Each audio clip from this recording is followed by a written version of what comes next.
Hello, welcome back to MidEast In-Depth. Today we will be looking at the situation in Iraq.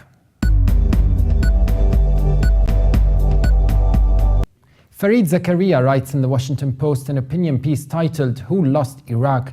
The Iraqis Did," with an assist from George W. Bush. Zakaria's resentment of the Bush policy in Iraq is still at a high. He questions how did Maliki come to be Prime Minister of Iraq. He was the product of a series of momentous decisions by the Bush administration. Having invaded Iraq with a small force, the administration needed to find local allies. It quickly decided to destroy Iraq's Sunni ruling establishment and empower the hardline Shiite religious parties that had opposed Saddam Hussein. To be objective, one could argue that an alliance with the Shia may have not yielded on the long run, but at the time it was most probably a very feasible option. Zakaria adds that this led to a structure of Sunni power that had been in the area for centuries and it now collapsed.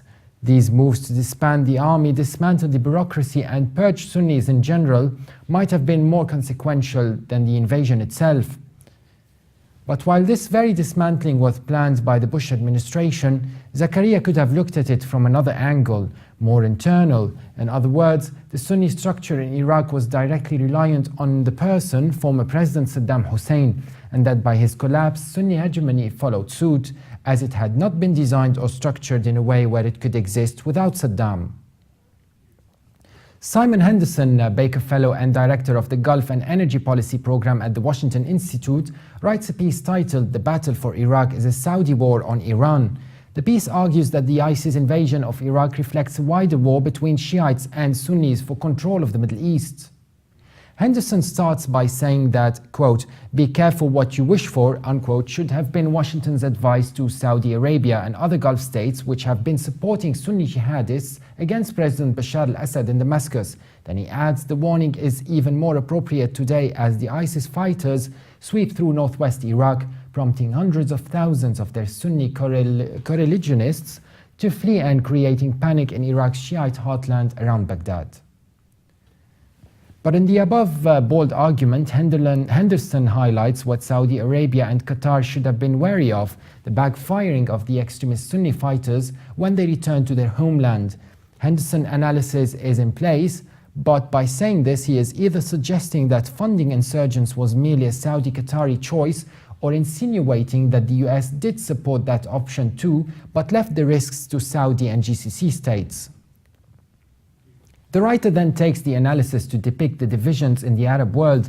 He says it is important to note that the Sunni-Shiite divide coincides with the division between the Arab and Persian worlds, which means in geopolitical terms Iraq is at the nexus of these worlds with its majority Shiite but ethnically Arab population.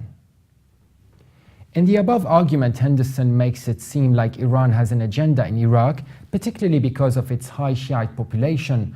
While this could be the case or could become the case, it is the support of Saudi Arabia and Qatar that has led to the growth of bloodthirsty ISIS violence, which is now flourishing in Iraq when it couldn't in Syria. Henderson then concludes his piece by saying the Syrian civil war looks like it will be joined by an Iraqi civil war. ISIS already has a name for the territory, the Al-Sham Caliphate. Washington may need to find its own name for the new area, as well as a policy.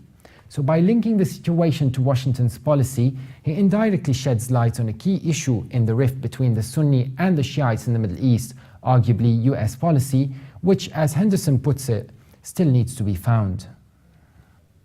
That was it for today's brief analysis on Iraq, but for more updates, please visit levant.tv.